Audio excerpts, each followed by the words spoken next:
Greetings, everyone. Welcome to our Wisdom Keeper celebration. I'm Rita Breicher, President of the Board of Focus Greater Syracuse, here to welcome you to our Wisdom Keeper virtual event. Given the circumstances of the last year, our 2020 Wisdom Keeper celebration has been a bit delayed, but we're happy to be here tonight and once again celebrate citizen engagement in and commitment to our community. Tonight's event is Focus Greater Syracuse's 11th year of celebrating and honoring inspirational leaders who have shown leadership, continual caring, and an understanding of the importance of the vision for tomorrow. To date, we have honored 12 individuals, and tonight we are delighted to honor the whole Central New York community for service, resilience, and innovation in the face of COVID. For those of you who are not familiar with Focus Greater Syracuse, our mission for over 21 years has been to ensure that citizens' voices are heard in our community and to enable citizens, organizations, and government to work together to enhance the quality of our lives and our economic future.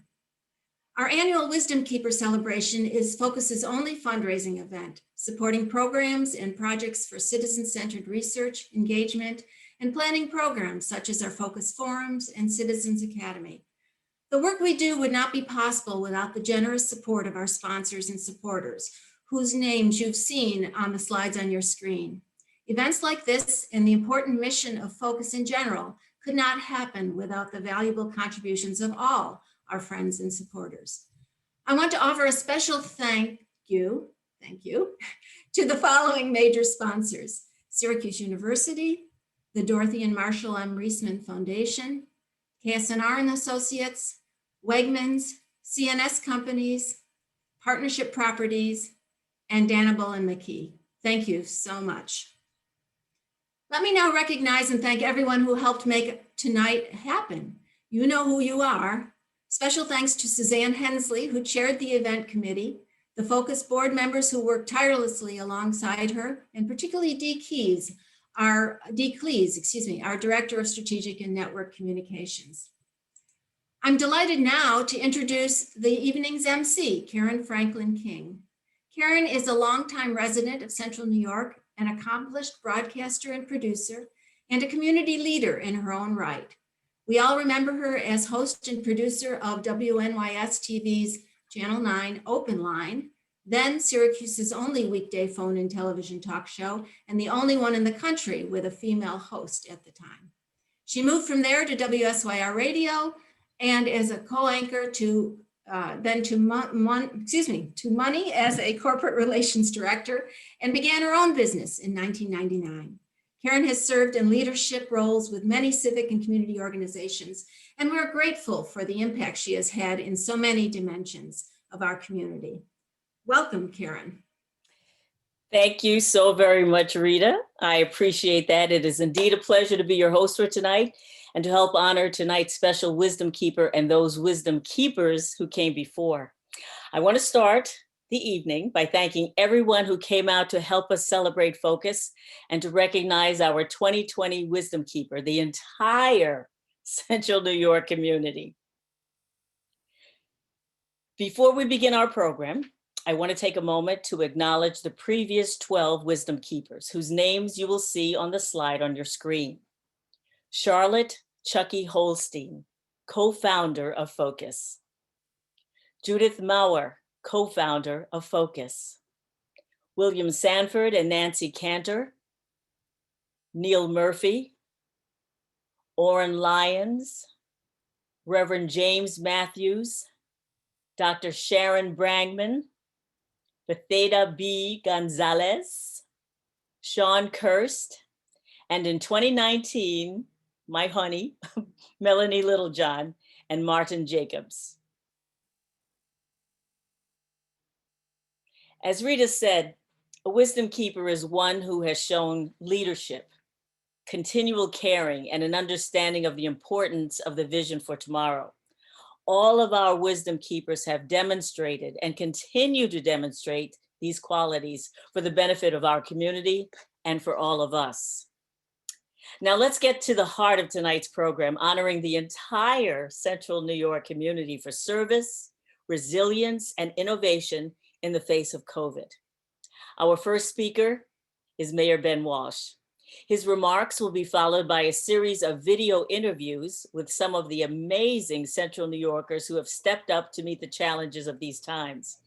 Many thanks to Focus board members Suzanne Hensley for organizing, conducting, and recording the interviews, Carrie Carapella for putting them in the form that you see tonight, and Brian Hoke for making sure that you can see them. The wonderful world of Zoom. After the video, Onondaga County Executive Ryan McMahon will share some positive thoughts on continuing to protect and care for one another in our whole community as 2021 continues. Rita Riker will then come back to show us the 2020 Wisdom Keeper plaque, which has been placed in the Wisdom Keeper garden, and she'll also give some closing remarks. But right now, I am so very pleased to introduce someone who really needs no introduction, but I will introduce him. Ben Walsh, Mayor of the City of Syracuse. Mayor Walsh, the floor is yours. Thank you so much, Karen. I'm really thrilled to have this opportunity to join all of you and Focus Greater Syracuse in honoring our whole community. I couldn't think of a more appropriate honor this year, because it's really only when we all do our part that our community can survive and prosper, as we've done over the past year. My special thanks go out to all the people on the front lines and all of the people who have seen a need and stepped up to make a difference for their neighbors in their community. I'm particularly pleased to be able to recognize the work of Focus Greater Syracuse over the last 21 years in helping to create positive changes in and for our communities. Through the work of Focus, citizen working groups have developed strategic action plans that have helped to create livable neighborhoods with walkable streets, bike paths, and trails, promote the arts and historic preservation, clean and plan for the future of Onondaga Lake, create a downtown visitor center and a Native American cultural center, ensure the independence of older adults, and develop a pandemic response plan with the Centers for Disease Control and Prevention long before COVID-19 was a reality. How about that? Focus hosts forums and educational programs throughout the year to inform citizens about government and community issues and to encourage participation. Hearing citizen voices is so important to me and to all our local government leaders. Those voices keep us grounded on what's most important to our communities. I look forward to Focus continuing the good work that benefits all of us. Once again, thank you so much for the opportunity to celebrate with you all and celebrate all of the good work that has been done by Focus and by this community during this very difficult time. Back to you, Karen.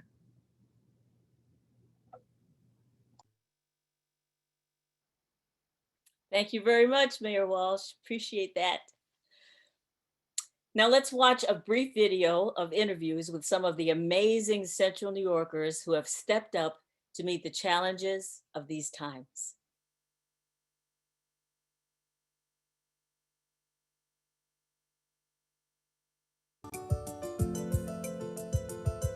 I see essential workers, whether it's grocery store clerks, IT support in local hospitals, the public health workforce, which I'm a part of, and our healthcare providers who've stepped up. They risk their lives every day to continue to meet both the health needs and the basic needs of our community. I am here. I made a great sacrifice to help, and with me showing up in the mornings for work, my residents are looking forward to seeing me. When they see me in the morning, they know, okay, my day is going to be good. And I think with a smile, with a hug, with a shake hands, or a talk, or a joke, or something, they are looking forward for that. So with me being at work and showing up and doing what I like to do best, my main purpose on this earth is to help others and others who are unable to help themselves. I'm here to help them, and I'm there for them. We have seen a phenomenal resilience and camaraderie within the people that come to visit us, to support each other. Folks will collect food for each other and clothing for each other, bring it back home, share it with their neighbors, share it with other homebound folk that really can't get out.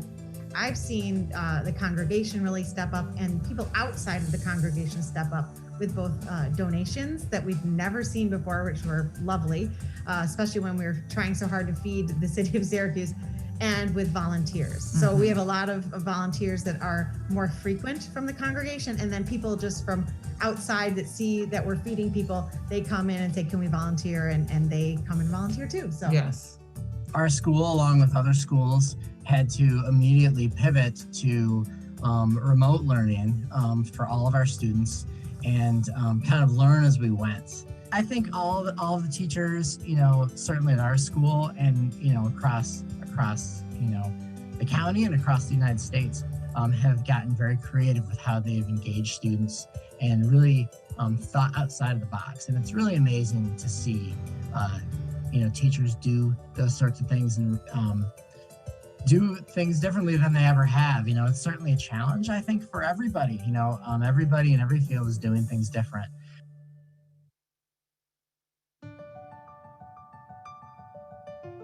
Around my job, where I work most of my time, as a CNA here, I've seen acts of kindness in every part of it, because helping a person, being there for a person is also an act of kind. Share a word, be a team player. We have received so much positive support from the community, and I know many of the other essential workers have as well. For example, just a few days ago, I had the opportunity to read through a text that one of our investigators received. She was so positive and supportive of our staff for everything that they're doing to make sure that the community is safe. So even though people are going through these individual tragedies, they are still also feeling thankful for the people who've risked their lives to try to end it. And it's really inspiring to see that. Our network is so strong right now. It's never been stronger. It is so profoundly diverse. And people are really following through on the work and meeting us where we're at in terms of what we need from the community. And that comes from what our community needs from us. They talk to us, folks talk to us, tell us what they need.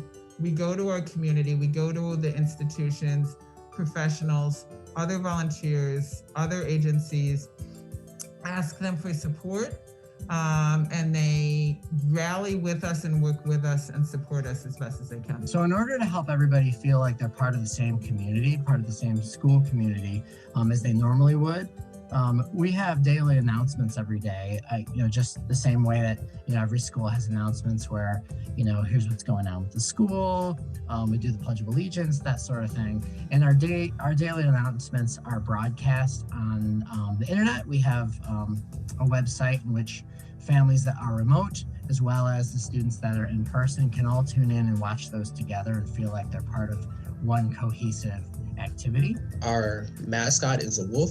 So we try to represent a wolf pack. And I feel like a certain student, her name is Ajane, she represents that a lot. Checks in on them, even teachers she'll check up on. Just because life is not as easy as it used to be during school. So everyone needs someone to kind of look up to and depend on during this time. I think that people are gaining a real appreciation just for those small interactions that you're seeing, whether it's a phone call, a video call like we're having right now, a socially distanced encounter in a park. Those human interactions, which many times are assisted by technology, those are what really matter. And I think we as a community are starting to recognize that more. And I think that's helping to shift our priorities for once we do finally get out of this pandemic, to focus more on that human connection. I think we'll have a better outcome if everyone is being honest and more loving and not being for themselves, because by wearing a mask, it's help you save someone's life. It's help the older folks. The older folks are our heroes. We learn from them, so we want them to be around. We want them here. So by us wearing a mask in and around the community, it's a great deal, because we're not only saving ourselves, we're saving others. I also have to say, one of the things I think that's strengthened our community is that people who were always middle class are now seeing what it's like to live in poverty. Mm-hmm. And I think that can only bring compassion. When we roll out of this, as a community, we'll be stronger and understand people's stories more. And therefore, we can have more compassion. And people who live in poverty systematically, maybe we'll start looking at those systems that keep people down. So hopefully, one day we'll go out of business and we won't have to feed people because everyone will have equal share of whatever they need.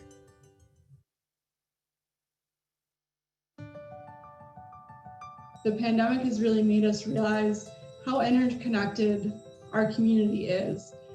You realize the implications of somebody at the grocery store being sick that you may have walked by and they coughed on you. And I know that's a bad example, but it just shows the linkages between people. And I think that we're learning as a community the lessons of how interconnected we are and how we can actually use that to our advantage to help, meet the needs of our community. And I think those lessons, and as well as the innovation and collaboration we've seen, are going to have a life beyond this pandemic. And I think that will have a really positive impact on our community going forward. One of the key components of a community is listening to one another. And I feel like here at this church, we do listen to our guests and find out what they need, and we try to meet those needs. And I feel like that in 2020 has really been a shift. We are listening to people. I feel like Black Lives Matter have actually been heard by more people in 2020 because we're listening to each other's stories. So my prayer is that we keep doing that. And I think we're somewhat good at it in Syracuse, but can improve. Yes, yes. I just wanted to say thank you to everybody who has gone above and beyond what's been asked of them. I'd like to shout out the teachers. I feel like the teachers always are there for us. I feel like not everyone has that probably guardian that they can depend on. So they need someone that's outside of their household to talk to. And I feel like the teachers do a very good job at that. So no one feels kind of left out and everyone has someone to talk to. It's really remarkable how the students and parents have responded with everyone's just got genuine concern for each other. Everyone's trying to make sure that we're all okay, and that the teachers are okay, the students and families are okay.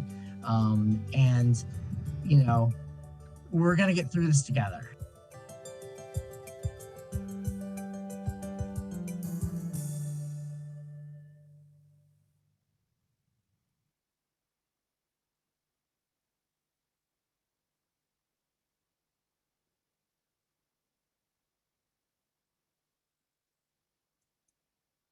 Wow. I was actually taking notes. This is the first time I saw that video. Compassion, connection, listening, everyone doing things differently, being stronger together. Wow, what a wonderful representation by the representatives of our community. They truly exemplify all the qualities of wisdom keepers. Many, many thanks to all of them and to all of you who have continued to do everything you can to be there for your neighbors and to help improve the lives of others. That's what it's all about. And now I'm pleased to welcome someone whom we all know very well, as he has kept us informed on a daily basis on the impact of COVID on the residents of Onondaga County. Welcome, County Executive Ryan McMahon. Hello, everybody. Can you hear me? We good? Okay. Thank you for having me today. And again, thank you for staying engaged in the community. We've been going through a lot together, and this pandemic is really, we're in the third quarter of a 4-quarter game here, and we continue to make progress. But certainly, with each phase of the pandemic, we have different challenges and have to meet those challenges, and they're all different, and there's different gaps that we have to come together and fill. But certainly right now, the focus of our efforts in county government and in the health department is working at the same time with our testing programming, obviously working through when we get cases, isolating and investigating, and then setting quarantines so that we can isolate and starve the virus out over a period of 10 to 14 days. And then now we've been vaccinating, and the pressure related to vaccinating is probably the worst part of this pandemic for us. because supply is so short right now, and demand is so large. Right now, we probably still have, even though we're probably going to have had about 10% of our population get vaccinated after this week with first shots, so probably over 46,000 people. We still have about another 70,000 eligible people right now in the phases of 1A and 1B. And there's still people that are in the CDC recommendations for 1B, but have not been essentially activated by New York State yet because we just don't have the supply. So this is challenging. A lot of the folks who need the shot are seniors, many seniors who are not as technology literate or just don't have the access. And the way that these registration systems work, it's all technology driven. So we've been working on these challenges and think we've found some solutions to address that with our on-list initiative that we rolled out earlier today, where we'll get a pre-registration list for seniors who have technology challenges. And then each week as we get new doses, we will randomly select people off of this list to get into vaccination lines. So that's what this is all about. When you look at where we are with our data, we've had a really good few weeks. We were after Christmas in the high 400s, at least 3 times a week as far as new cases per day. Last week we were in the 200s for 8 straight days for the first time. And then today, this week, we've had 108 and 108 cases the last 2 days, which is really, a pretty traumatic downward positivity rate where we were at 8.6%. Now we're at 4.2%. So things are trending in the right way. We still need to do what works. The big thing, I think the big challenge we have is if we get too comfortable and if symptomatic spread helped drive our cases higher, and then the holidays really push them really high. But when folks have symptoms, that we really need them to stay home and get a test. If we can continue to do that, I think we'll get our cases under 100 per day, and we'll see our economy reopen at the same time as we're vaccinating. So things are going in the right direction for sure. Our hospital capacity is in better shape. 153 residents in the hospital today. That number was 337 about 3 to 4 weeks ago. So significant improvement across the board. Unfortunately, if this virus impacts some of us much worse than others, and we've continued to lose residents almost every day at a lower pace than where we were, but still it's heartbreaking. These aren't strangers. In our county family this past week, we've had 3 people that have passed that either worked for us or were loved ones of people who work for us. So the pandemic's taken its toll on all of us. I know it's taken its toll on everybody mentally. Please take care of yourself. It's a lot. It's a lot on your kids. One of the things we're looking at now, and we'll announce tomorrow, is the high risk sports. We're going to approve those. So there will be a winter sports season with some testing protocols and other things. So to help these kids get some of their some normalcy back, we do testing in schools on a weekly basis, essentially, and we'll continue to do that. And we know that inside the school buildings, the positivity rate is, I believe, about 0.2%. So the regulations have worked very well in schools. That doesn't mean employees or kids don't get COVID outside of the buildings, but once you have symptoms, you aren't in the buildings. And so we're screening asymptomatic kids on a weekly basis. So that's positive. We'll continue to try to work as our teachers get vaccinated and our education professionals get their second shots. Then I know many parents are interested in seeing if some of these hybrid schedules can be modified to go to more in-person learning. And certainly that's something that we could support as well. So that's kind of an overall macro level view. I'm happy to take any questions that people have. I think we're really not set up for No questions questions? here. Okay. No, thank you. Okay. Well, then if there's no questions, is there anything else our host wants me to talk about? No, it's a delight to have you here, and thank you so much. Yeah. But Well, be safe, everybody. We're going to get through all of this. This has been a grind. And right now, again, with the vaccinations, it's such an emotional process when people get it, and the relief that they feel. But it's also on the other end, just the stress of trying to get an appointment is real. And so just everybody be patient. We're not going to leave anybody behind in this process. We'll get to everybody that wants a vaccine. We'll get to you. We have the distribution set up to do it fast. We just don't have enough supply right now. So hang in there. We'll get through this together. And thanks for staying active in our community. You're what makes our community a special place. thank you, Ryan. Thank you. Thank you very much, County Executive McMahon. Thank And you. he is so used to taking questions after he speaks. You probably do that at the dinner table. Any questions? Yeah, I have my 3 little ones. They grill me every day. So But thank you so very much. Thank you. Thank you. Tough year.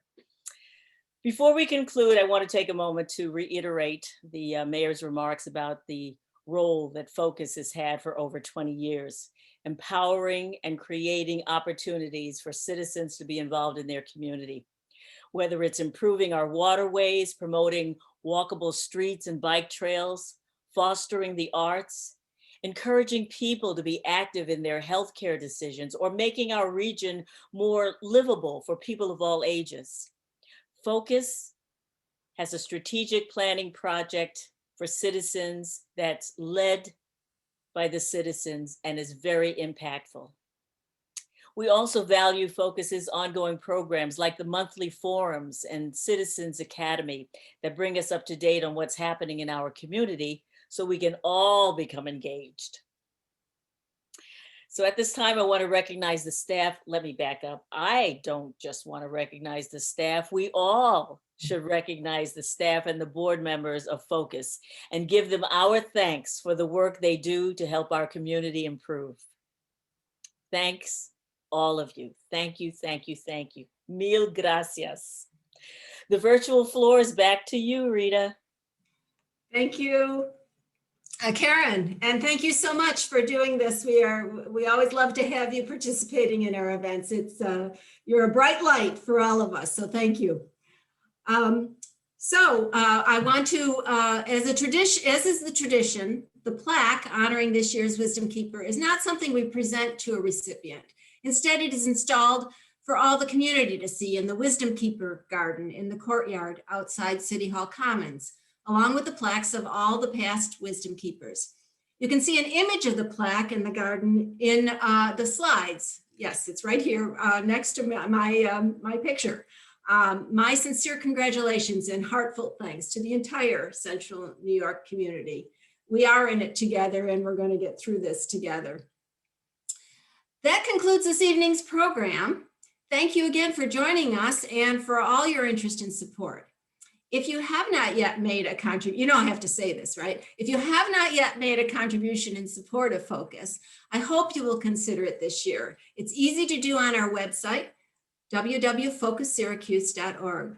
While there, please take a moment to check out our Focus forums, which are being held virtually, recorded and uploaded to our website. And we've had some fabulous forums and fabulous presenters in our forums, so definitely worth taking a look.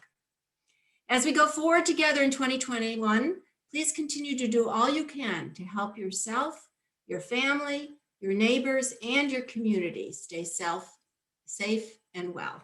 Thanks again for joining us. Take care. Have a great evening.